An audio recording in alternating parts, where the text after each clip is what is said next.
The City of Palm Springs releasing a long-awaited study on Section 14, taking a deep dive into a decades-long dispute over the city's role in clearing that property. Hello, I'm Karen Devine. And I'm John White. And Karen, this is that study right here, prepared by Architectural Resources Group at the request of the Palm Springs City Council. Over 100 pages long with a detailed history of what exactly happened on Section 14.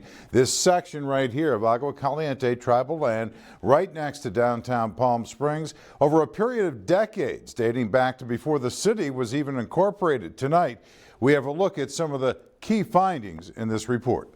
The tribe's all-woman council had won the right to long-term leasing, with lease terms being extended to 99 years in 1959. That made the land much more valuable for development and an impetus for the evictions and eventual removal of hundreds of people living on Section 14. The study finds the city participated in and even led the final 3 campaigns to clear those properties of mostly minority residents. They partnered with the Bureau of Indian Affairs, Agua Caliente tribal stakeholders, and the Tribal Council. In that last campaign in 1965 and 66, 235 structures were burned and razed. The study finds that tenants were not always informed, and the city's adherence to a 30-day notice was inconsistent.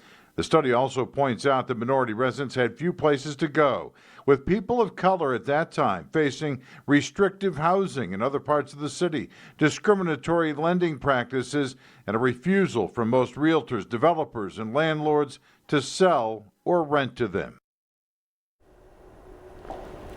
Again, this study is over 100 pages long and very detailed. It's been completed as the city has been negotiating with a group of survivors and descendants of Section 14 that filed a claim against the city seeking reparations. The City Council held a closed session on this issue this week and now plans to hold a public hearing on it next week.